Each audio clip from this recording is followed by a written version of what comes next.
Welcome to another edition of the Heron Outlet. She is Alex Winley. I am Ian Hest. And Alex, another preseason game, this time behind closed doors, but was available for us to the media. Another Inter Miami defeat as they start to get going in rhythm. And I want to start there, but a lot to get to on this show. We'll talk about the preseason match that was earlier last weekend against St. Louis City, in which Indy Vassilev made a big return. We'll talk about that in just a sec, to Miami. We'll also talk about the defense and a lot of new faces, some faces leaving, some faces coming in, and how that's going to get into the mix. And then finally, where's Alejandro Pozuelo? Is he going to come in? Is he not? But let's start with that preseason game. Another defeat, 4-0 at the hands of St. Louis City SC. That's a little bit deceiving because when the number ones were out there, it was only a 1-0 game. Two halves were played. 1-0 at the end of that portion of the scrimmage. That goal coming off a really beautiful left-footed free kick from about 25 yards out from Indy Vassilev, just getting past Drake. That gave St. Louis the 1-0 advantage. Then when the subs came in, and I want to get to them a little bit later, things sort of started to get a little chippier. There was a penalty very late that was given up because of a handball in the box that led to the fourth goal. Some defensive miscues. But let's start with the starters. We saw a little bit of a normal-ish lineup from Inter Miami. Yedlin started at right back. Mabika and McVeigh were your two center backs. And Noah Allen was at left back, who performed very well. Let's start with him, and let's start with that back line, because it is going to look a little bit different. That's going to be a lot of what we talk about on today's show. That back line of Mabika and McVeigh being the center points, how do you think that they interacted together to start in terms of that partnership that will be a possibility, will be used at times this upcoming season? Honestly, shaky at times, but yeah, and I don't want to air them out too much, but Mabika, I think we were discussing it on the field there. I don't want to call him out, but there were times where defensively, position wise, he was a little not in tune with the rest of the back line. And like I said, the entire team needed just to get a rhythm. But as far as the partnership goes, yes, Mabika was a little stretched at times, but and McVeigh, he was there being steady and using his quickness and ball playing abilities a bit better than Mabika. Like we said, Mabika is still a young player and he's still growing, and maybe it was just the way St. Louis set up that kind of got Mabika out of the rhythm. But as far as the center back duo goes, Mabika was a little shaky at times, but like I just said, he's still growing as a player, and obviously as the season comes through and they start to play, hopefully he gets more of a rhythm, and all those little defensive miscues gets out the way. As far as the left back and right back goes, we just published a piece on the Heron Outlet that praised Noah Allen quite heavily. We were talking about it on the sideline. He looked really good, compared to last season, where, dare I say, he was kind of thrown into the deep end. He looks really good. He was defensively sound. He went forward with vigor, and he was probably the single-handedly kept Miami's offense going when there was a bit of a lull. His crosses looked good. Offensively, he attacked well. Defensively, like I said, he looked really good, honestly. And I know people came in, Federico Negri, he's in now. People think, Negri is probably the bona fide starter, and likely so. But I think Noah Allen does have a good case to maybe start as well. Honestly, he looked really good, and I was very impressed. Yedlin, I will say too, him and Mabika, I don't think they work well together, Ian. I just feel like with Yedlin and his pace, technically sometimes he may not have the technical skill to play. Like there are some passes where it was Robert Taylor playing as a right-sided midfielder. Robert Taylor would make a run in behind, and it was a good run. But Yedlin's first touch or his pass probably wasn't as good enough to get to that overlapping midfielder. So, that right side of the defense, Mabika and Yedlin, they didn't have a good a game. But like I said, for both Yedlin and Mabika, it could just be preseason jitters. And, Yedlin went to the World Cup, so he's probably on a different schedule. And Mabika as well, he's still young and growing. So maybe it's just some things that they have to iron out. But as far as McVeigh and Noah Allen goes, they both look really solid. That left side of the defense, assuming Negri starts, it does look good. But it's all about that right hand side. Will Yedlin get back, regain his form, and Mabika, will he get out of this rut that he's going on? But as far as the defense as a whole, like you said earlier, Ian, the starters only gave up a goal through a set piece, so it wasn't through open play. The first, was it 30 minutes or so? They managed to kind of stymie a lot what St. Louis was doing. So it wasn't like the starters play the full 90 minutes. It was first 30 minutes. Starters, they gave up a free set piece goal. It wasn't through open play, but as far as the game continued on, they started to grow into it. But yeah, that left side of the defense, I was really pleased with, but the right hand side. Obviously, they have work to do. And yeah, I mean, I think that when you're talking about Mabika, and I think that's probably where you have to start a lot of the conversation with it. He was on the right-hand side he was the right center back, whereas opposed to last year, if you remember, Damian Lowe was on that right center back, and Mabika or Saylor were the left center back. McVay, I think, being just that naturally left-sided player, makes more sense to hold that left center back position coming up this season. But no Ryan Saylor. So understandably, Ryan Saylor again missing, coming back from a bit of a slow return coming off that injury that he had. But we expect to see him soon. We could see him as early as Sarasota, probably unlikely. But within the next few weeks, the goal Phil continues to say is to have everybody healthy for the start of February 25th against Montreal. And there's nothing really that has indicated that anybody, whether it's Bryce Duke, who's really probably the furthest one away, or whether it's John Moto or whether it's Ryan Saylor, that will not be the case. That all will be ready. Knock on wood for preseason. So you start there with the pairing with Mabika on the right hand side, and that being with Yedlin. The thing that I found most interesting about it was it almost was like falling into quicksand when they were trying to rotate out of the back. It was understandable that they were going to be patient, which was good because a lot of the time last year we saw just too many force balls. You saw those it would rotate one way and come back again, and if it wasn't there, let's just knock it long and try again, right? Yeah. You didn't see a lot of that on Saturday. What you did see was a stick to the style that we're going to be patient, and even though it's not as quick moving forward, it can be. But they're going to be patient up until the moment that they feel ready to do so. There's two ways of looking at that. The pro, obviously, is that they're going to have more possession this year. They just naturally are going to have more of the ball, which is a good thing, if they're able to do it with purpose and consistency in the right way. The natural, I guess, flip side to that coin is, especially when you have guys with speed out there, like an Ariel Lassiter, like a DeAndre Yedlin, it negates not all of it, but it does take away a little bit of what they're all able to offer.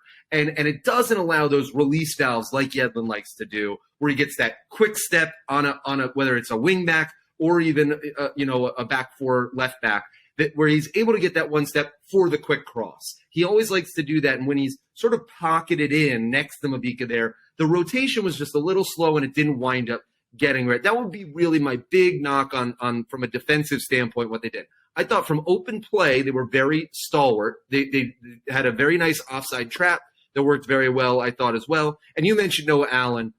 We're going to talk a lot this year about balance. You're going to hear the word balance said time and time again from us, from Phil. We've talked about it nonstop on the pod last year about how much better that right side was than the left side for Inter Miami last year. They are committed to that not being the case in 2023, that they want to be balanced. They want to be able to hit you from both sides. It clearly was something that they wanted to address in the offseason, that they have addressed in the offseason, that they're looking to improve upon that, to be multidimensional in that aspect. If you look at sort of the goal charts from crosses from open play, there's not a lot. There's about a handful of them, but almost all of them come from the right side in 2022. So they definitely want to be more balanced in that. Noah Allen definitely showed that there is the opportunity for him to be successful in that role. But regardless, systemically, they're going to want to use that left side. That's from the defensive standpoint. We do need, go ahead, Alex.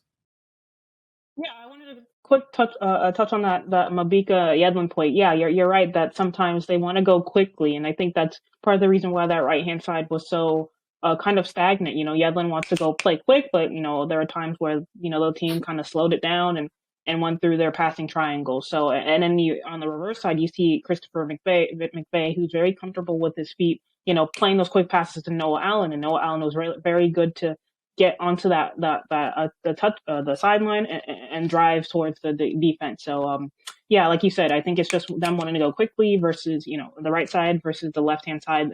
The left hand side is a little bit more better at that, I would say.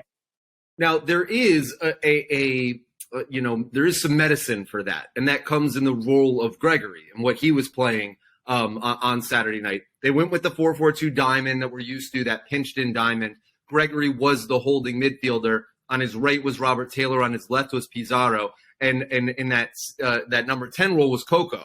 And so we'll get to him in just a bit because that is an interesting test case right there, especially with Stefanelli coming into the second half and really performing very well. I want to talk about him too. But Gregory being in that role, what impressed me was his ability, and I saw it also against Vasco da Gama, his ability to slot in not at the same level as McVay and Mabika, but just a little bit ahead so that it's almost like an elongated triangle. He's playing in a defensive role that almost allows it for him to be the third center back, quote unquote, with a 3 at the back. That allows Noah Allen and DeAndre Yedlin to get forward. So him being able to slot in right there, I don't know if he'll have Mota do that when Mota comes back.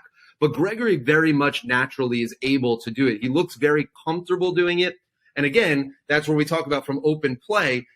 St. Louis was not able to really find those passing lanes through it because Gregory was there to stop ball.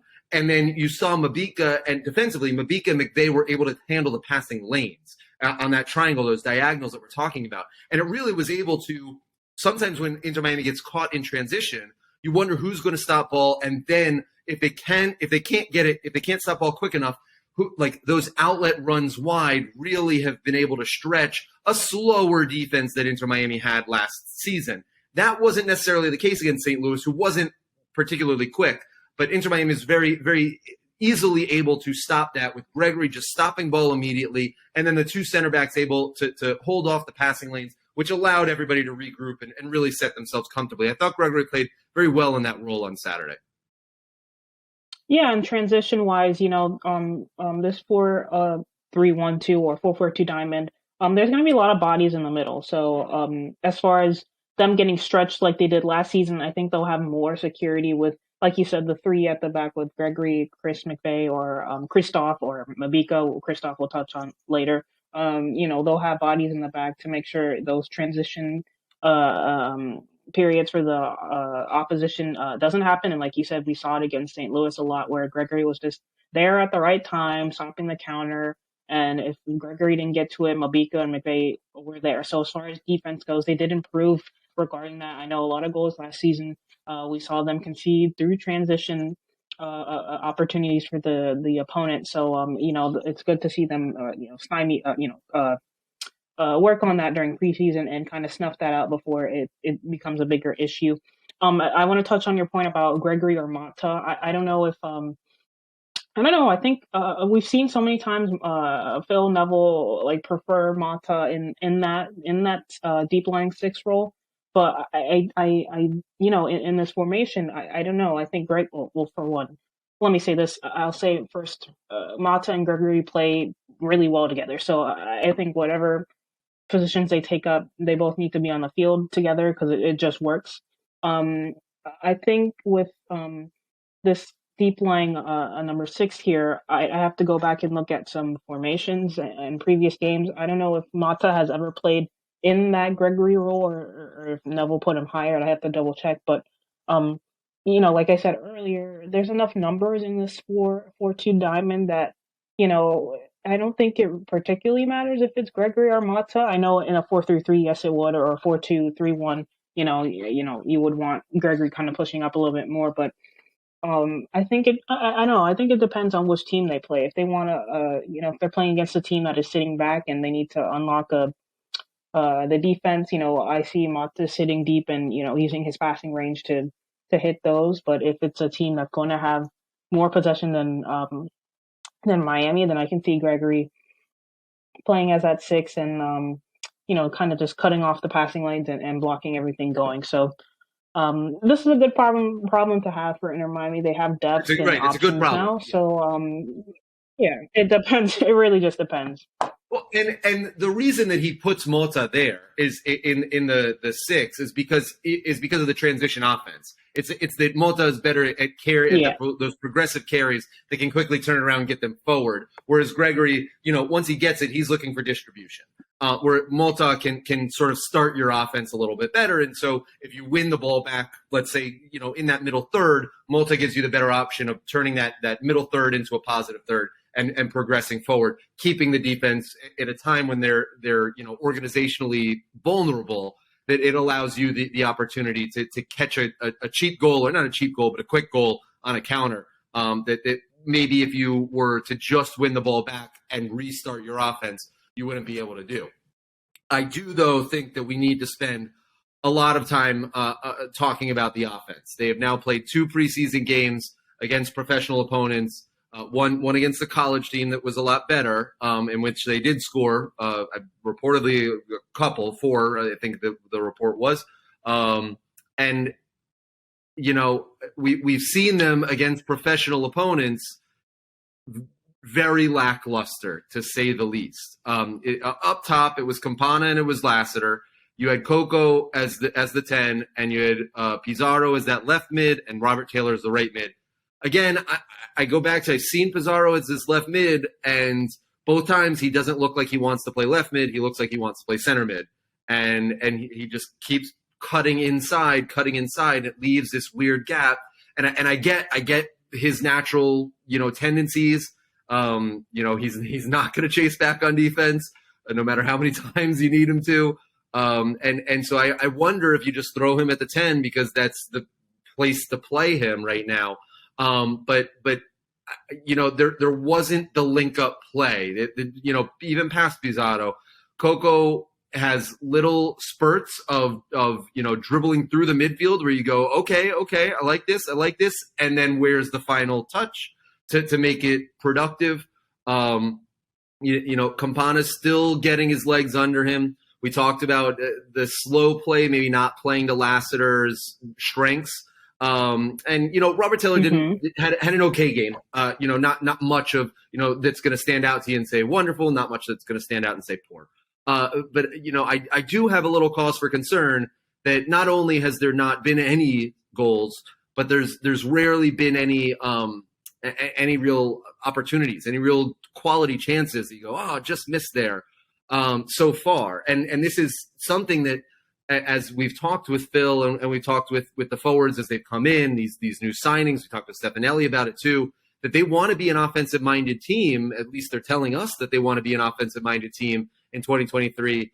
And if they're going to be, they're going to need to start taking the next step, because right now it doesn't look like they're close to being a 50, 60 goal team, 70 goal team does not look even remotely possible right now. So this team needs to find ways. Not, I can't even get into finishing yet, because they haven't created the chances to say, is finishing an issue or not? We're really still at the point of, where are we going to create more chances from to see what the finishing looks like? Because the chances haven't been created so far in the 2 games that we've witnessed. Yeah, and that's to your first point. I'll address Coco Jean. I think this experiment at playing him as a 10 needs to end. Honestly, he's not.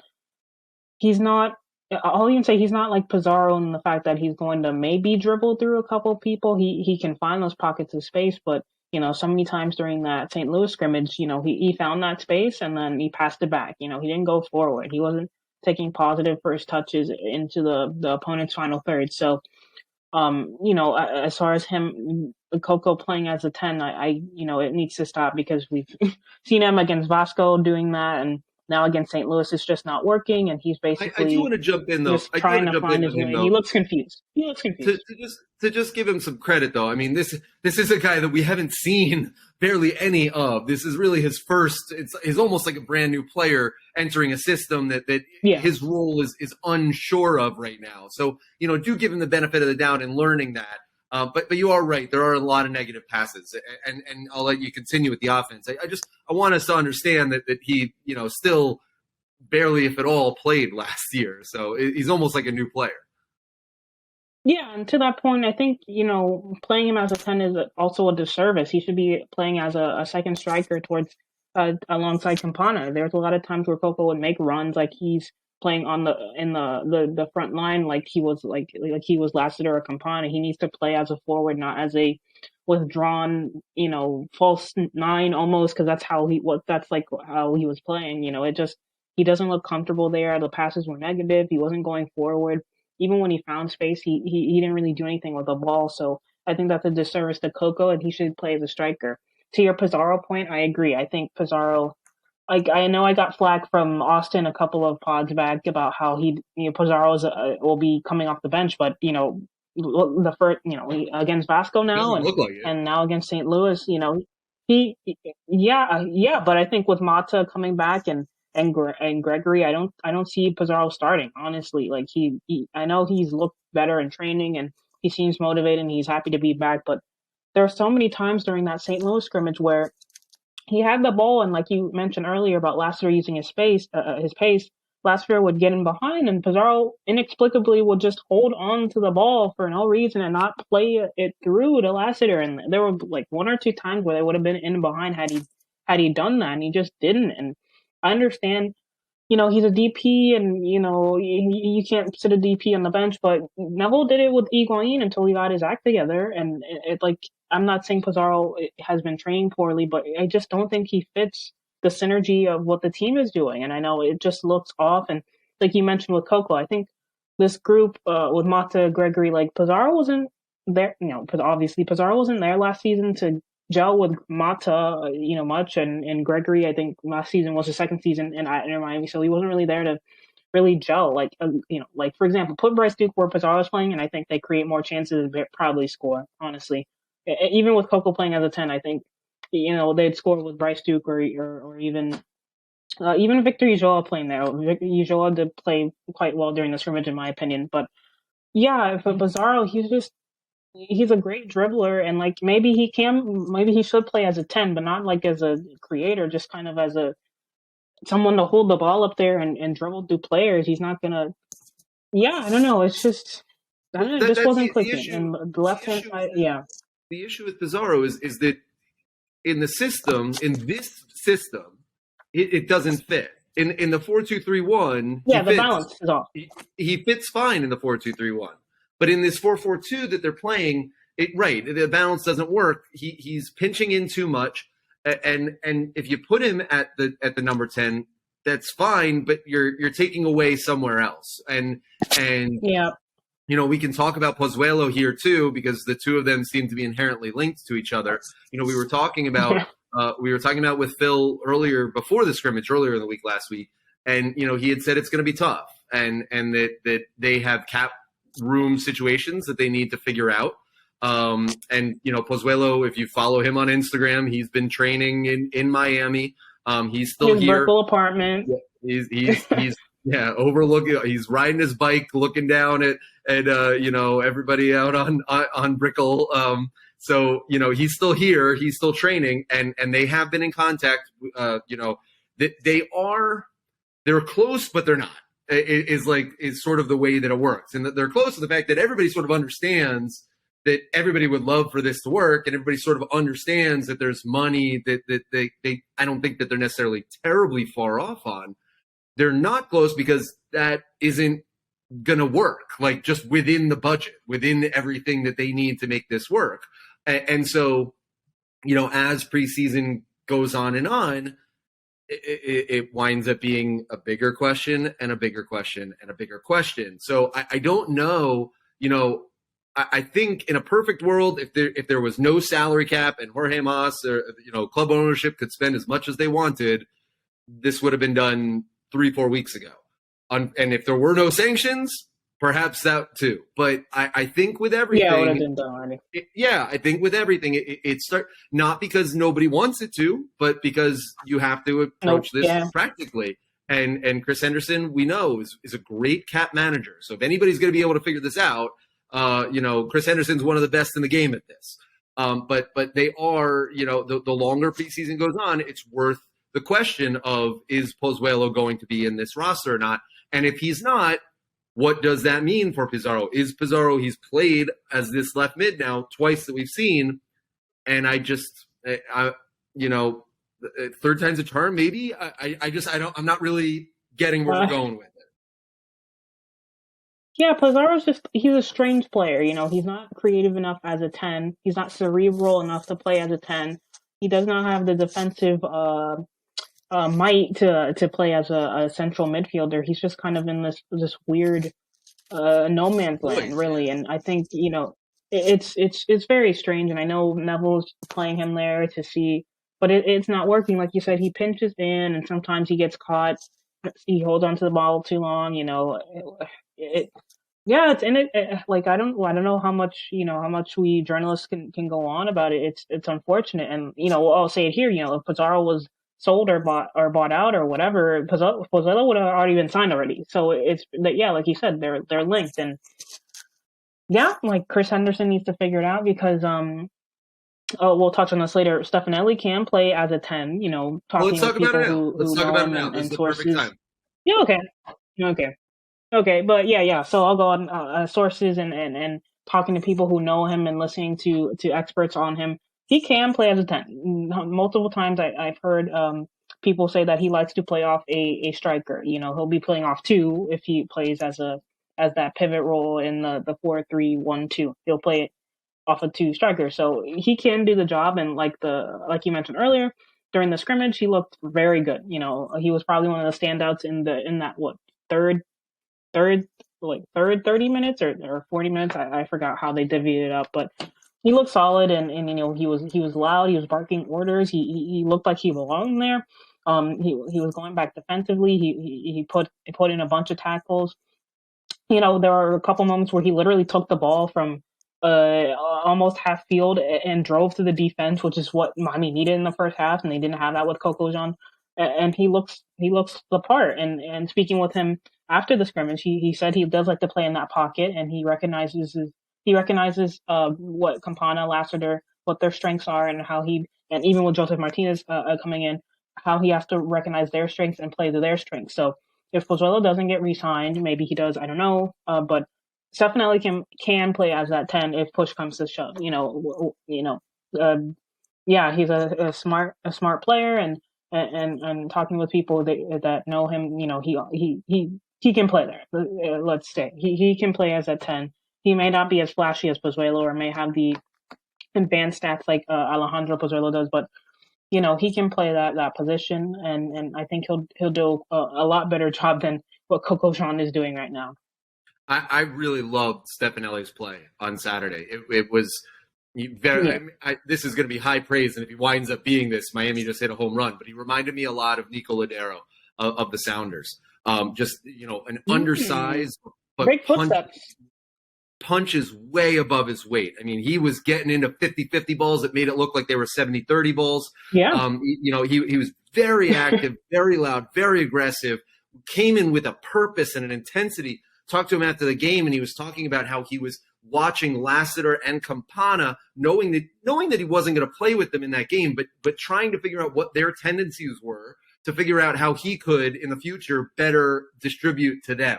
A clear student of the game. And a guy who just really, you can tell, loves to play football. He just loves to play football, and that energy is going to fit in very well with this squad. It is very much a Phil Neville type player that he wants, there should be some excitement with him to see him possibly being a number 10. I was a skeptic to start because from transferring over from the Swedish league, I don't really know. But the more you see of it, he's physical. He's a physical number 10 that is able to stick in and keep the ball, doesn't turn it over easily, and just continues offensive promotion past times that should be happening, which is really, really exciting play from him.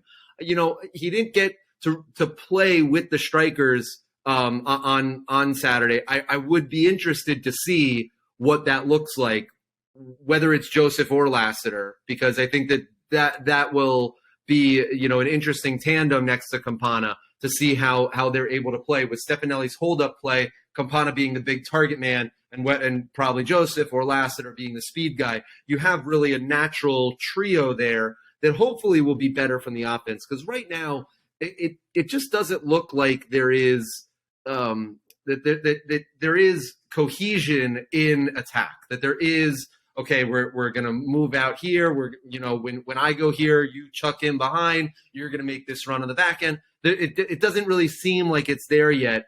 It did seem a little bit better when Stefanelli was in there. He had I remember a one shot from range, 20 yards, was just past the keeper's post. But it was a nice effort. One of the better ones of the night that Inter Miami had. But yeah, again, that cohesion on the offense is still what we're looking for.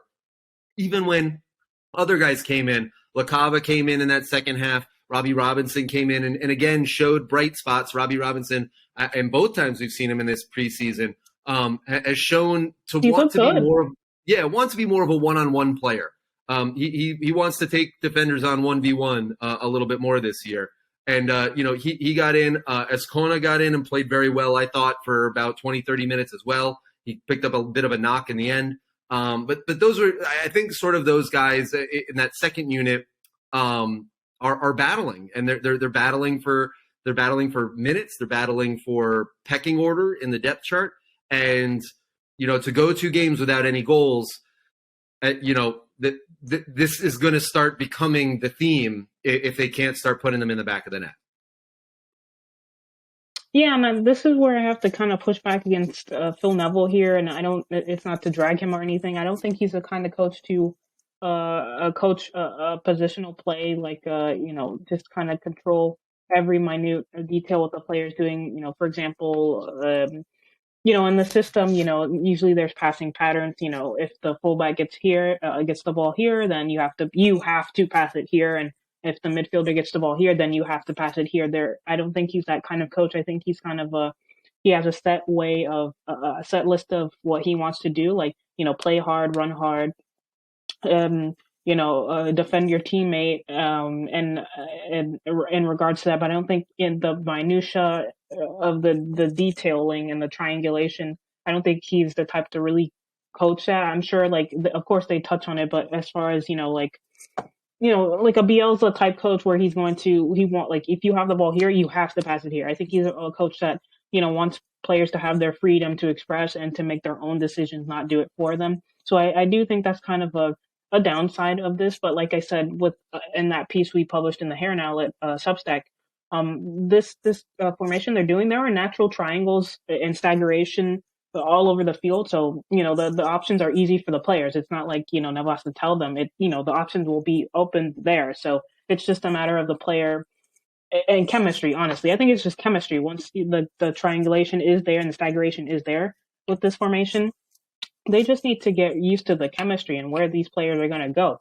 So, and I think having a coach like Darren Powell, which we've, you know, talked about, and we've talked to him, with Fort Lauderdale CF, and Inter Miami CF2, his teams were super attacking. Like, sometimes they'll win games like 5-4 and forget about the defense. So with Darren Powell on staff now, you know, they'll have a bit of a more offensive-minded coach. I'm not trying to shade Neville, implying that he's a defensive coach, but he'll have someone on his staff that will maybe take a little bit more risk, or urge Neville to take a little bit more risk as far as the offensive play goes. And like I said earlier, I don't think Neville's the type to coach, you know, the little details. I think it's, you know, he'll set the players up in a way, and if they don't pass quick enough, then, you know, he's going to yell at them, because, you know, he set them up in a way so they can make their own decisions, and he doesn't need to tell them what to do.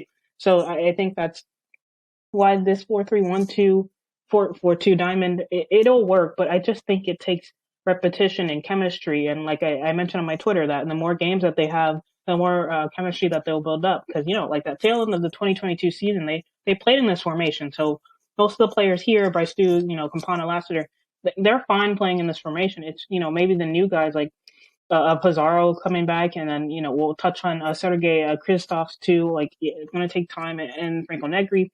it's going to take time for them to build that chemistry in this formation. So yeah, that was a lot, but you know, I think they'll get it together. I think this formation is just so naturally, you know, it's just natural as a player, you know, like you'll find an open player. It's just a matter of making the decision to make that pass quickly, or checking it back to the center back, and finding the DM and whatnot. So it'll take a while, but you know, the passing patterns are there. The players just need to make that correct decision, because I don't think Neville's going to teach it to them. You know, they're professional players. They should know what to do at this point. Just a final bow on the scrimmage. Again, a 4-0 defeat at the hands of St. Louis City SC. Those 3 of those 4 goals coming late into the after the starters had gone out. It was just 1-0 with a set piece from Indiana Vasilev making his return to South Florida. In that, just from that first team too, just as we close up this portion of the conversation, you know, you have to remember they were without 4 starters. No Negri at left back. No Jean Mota, no Bryce Duke, no Joseph Martinez. And so just understanding that, no Ryan Saylor as well. So even 5 Ryan Saylor, yeah.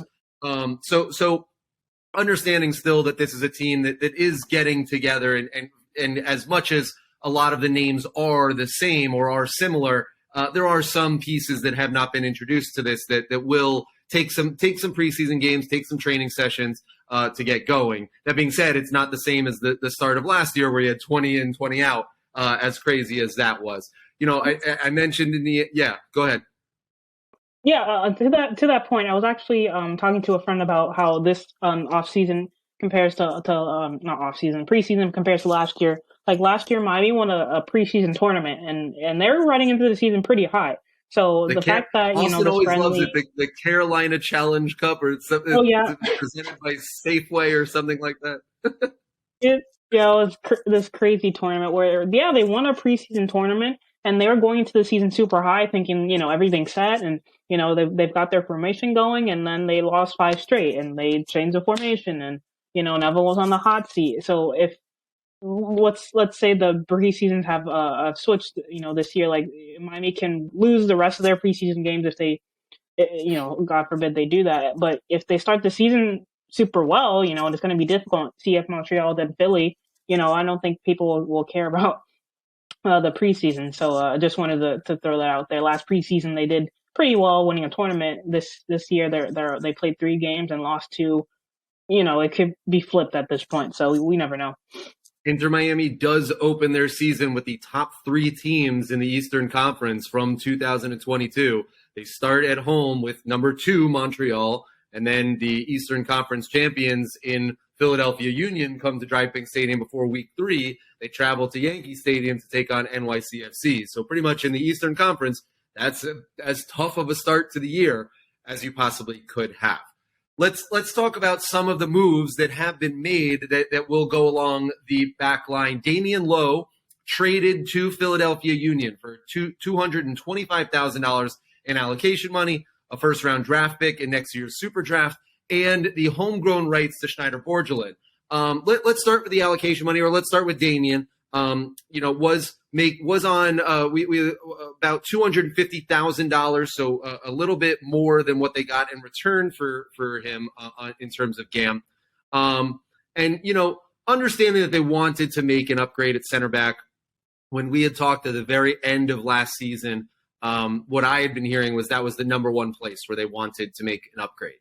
And I was surprised that we had made it this long into preseason without a big change, a big name coming in, which they do now seem to have in terms of the back line. McVay will most likely be that left center back. And then it was going to be, is it Saylor? Is it Mabika? Is it someone on the move? I think that Damian Lowe was playing great. Listen, he's still on the right side of 30, which good for him because, you know, he's had such a long career. To still be in his 20s is fantastic for him because he'll still have, you know, some great years at Philadelphia or wherever he goes ahead of him. I think that there was a speed. You know, they wanted to be a little quicker. They wanted to be a little bit more organized. And they wanted, you know, a little bit more of a ball player in terms of the back line, someone who can not just win the ball, but distribute quickly, especially with Drake, not being the best distributor in the world. You need sort of your center backs to carry that load a little bit more of distribution. So Damian goes to Philadelphia. I think it's important to note that the homegrown contract for Schneider-Borgelin is big, because if he gets called up to the first team, he now is a homegrown player, won't count against the cap at all for his time after he signs his first team contract. So let's say he gets called up next year and signs a 3-year deal. Schneider-Borgelin will not count against the cap until 2027. So that's a great piece of business there that will go a little under the radar in this. The first round draft pick, again, we talk about how it's almost, you and I were talking about it after the scrimmage, that it's almost a bygone in MLS these days. But Inter Miami has had some good success with their draft picks. The one that really comes to mind is Sailor and Mabika. Robbie Robinson, however you think that project has gone, or however you think that project will go, is up to you. But I think that they have shown that they can find value in the draft, and getting a first round draft pick, just gives them more of an opportunity and more of an asset possibly later if they need some allocation money to unload to get some more allocation money there. I do think 225 is too low for Damian Lowe. I told that to you the other day that when guys nowadays, a baseline for a player of that quality is generally going for about 350, 400. And so you package the other things in there, and it makes sense that they're getting, less on their return. But you would have liked to see that number a little bit higher, especially under sanctions. It's not a bad deal by any stretch of the imagination, but it probably in my books goes as like a C+, B-, just simply because that number should be higher. Or if it's not higher, you have to get some incentives, some add-ons, things like that I think, especially for a strapped team with the sanctions like Miami, that number winds up being more important for them than it is for other teams. Yeah, I agree. Not much to add on here for me, but they probably should have gotten a little bit more for Damian. I believe I can look up the transaction right now. I think it was 200,000 maybe that they traded for, and plus 225 plus Schneider-Borgelin's homegrown, right? So yeah, maybe they perhaps could have. Maybe they. I don't know. Yeah, definitely could have gotten more, but I think like you mentioned earlier, they want a ball-playing center back. And Damian Lowe, his advanced stats as far as defending goes are super high. He's in the 90th percentile for a lot of things. Tackles, aerial duels. He's a very good defender, very quick. But there is unfortunately a downside to that sometimes. Like you said, sometimes you want to win the ball and move the ball quickly. And looking at Damian's passing stats, he's all of his progressive passes, his passes attempted, pass completion rate, it's low for a center back. So what they're maybe losing in raw pace and physical ability with Damian, with Sergei Kristov, which we will transition into now, they're getting a really solid ball playing center back who maybe isn't as quick, but Miami aren't looking to play like they were last season. They want someone who's going to progress the ball a bit more and be that leader at the back and can win those aerial duels a lot more consistently. Looking at Lowe's his aerial duels won, he's low in that too. So they're picking up a really good center back in Sergei Kristov, who basically picks everything Damian Lowe was bad at. Kristov is good at. So they're trading one center back for another. So the money was a little bit low, but I think that they're so high on this Kristov player that I think they were willing to just ship Damian out, because Sergei's signing was imminent. So yeah, and so Kristov comes in, like you said, a big, physical, tall center back that comes in with a lot of ball distribution, coming over from Shakhtar Donetsk, where they have all obviously had a very trying, difficult season with what's going on with everything in Ukraine right now. So he's made 11 appearances so far in the season, sort of as that third center back role for them, or second center back role for them. But definitely a talented player. one that will come in and probably expect to start right away. I think that, you heard Phil was very excited about this. So, he had his hand in the scout with this, and wanting to come in and make an impact for a position that they desperately need to improve on from last year. I don't know if it is set in stone that he'll immediately start over Saylor or Mabika, simply because you have to get used to a new league. There's a lot that goes into this. Yeah. But I would expect, by mid-year, this guy is starting. He comes in, if you watch, I know it's not the sexiest at times, but if you watch some of these European leagues, and you've seen Shakhtar, who are one of the better of the Eastern European sides, they don't give up a lot of goals, and they are a very tough team. They are a very aggressive team. They win, like we had talked about. They win the ball and immediately look to push. It is no wasted motion. It is right off the bat, and I think that this fits very well into what they're trying to do along that back line. Yeah, and I think he'll be very good. I've been talking with a couple of people who watch them, and working on a scouting report for the Heron Outlook Substack. He's very good, and I know people say, well, I've never heard of him, or he's playing in the Ukrainian league, and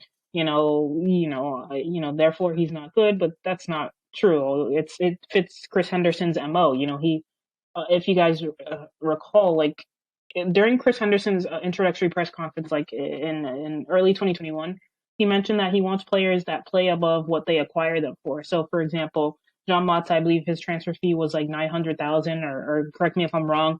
John Motz is playing better than what you would think you get for a $900,000 player. I would think, in my opinion. So basically, Chris Henderson wants players that play above what their price range, so what they were acquired for. So all these guys like Stefanelli, Negri, who are brought in on sort of low transfer fees. They're not DP level players, and even the DPs, like the acquisition of Pozuelo, now Martinez, they're being smart with how they acquire players. So they're not going to throw money at free agent big time players in Europe because their names and they're good. No, they're going to get guys like Christoph and acquire guys like Ariel Lassiter or Stefanelli, or smartly get Yedlin on the now what is defunct the allocation list. But like I said, as soon as that scouting report comes out, I feel like a lot of people will settle down and get behind this signing. Talking to people, he's a leader.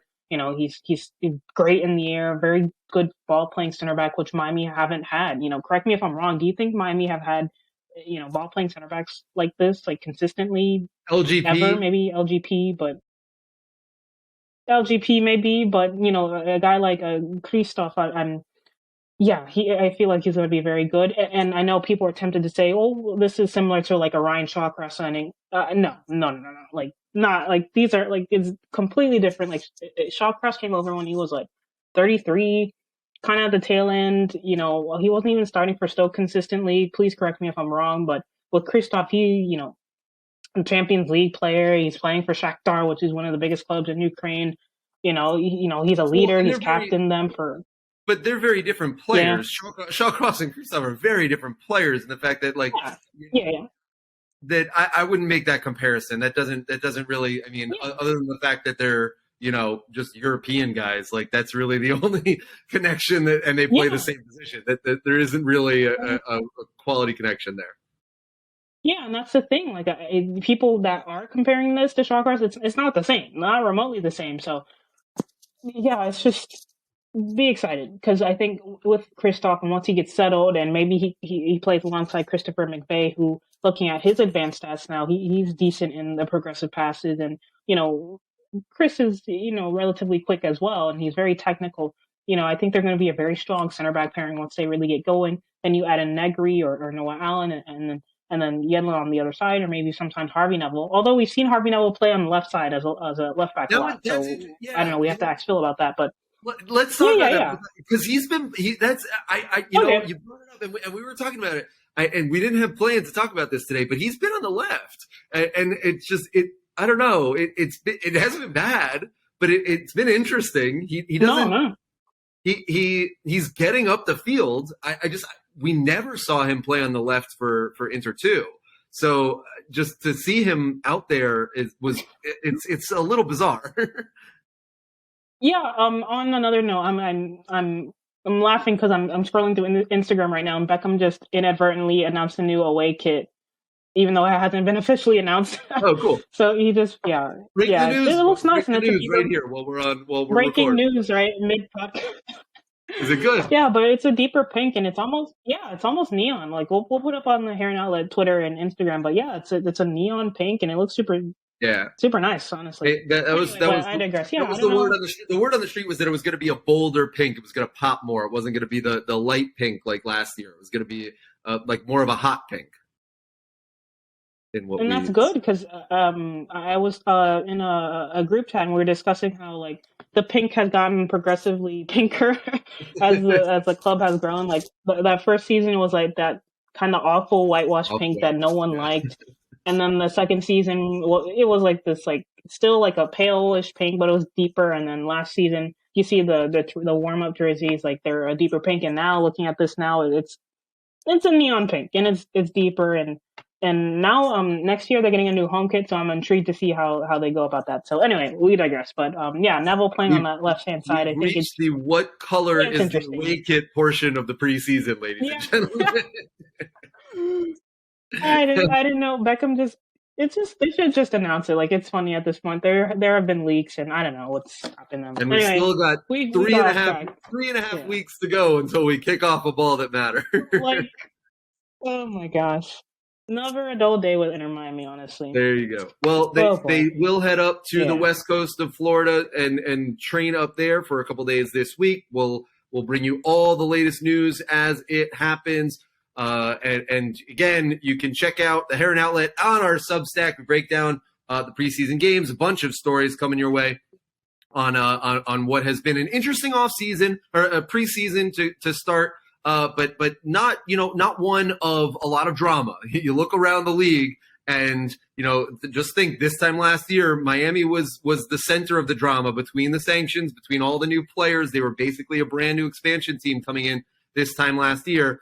And you look around the league at a lot of other teams that are being much more aggressive, but I would say a little bit more panicky than Inter Miami has had to be. They are making very, very cerebral little moves here and there that, if you look at it in totality, you're probably going to have 3-4 new starters without having to make a big splash in their offseason and in their preseason.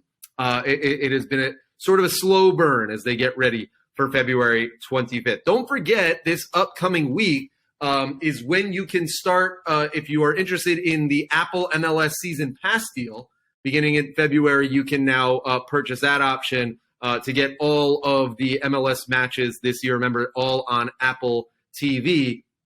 That package being available beginning in February with just a couple weeks ago until preseason. Make sure you follow the Heron Outlet on our Twitter, on our Instagram. Subscribe to our brand new Substack channel, our Substack site, and the YouTube channel. Subscribe, like, rate, review. We love all of our YouTube subscriptions as well. Comment on it. Let us know what you think, and we'll if we get some good ones, we'll bring it on to the show a couple times.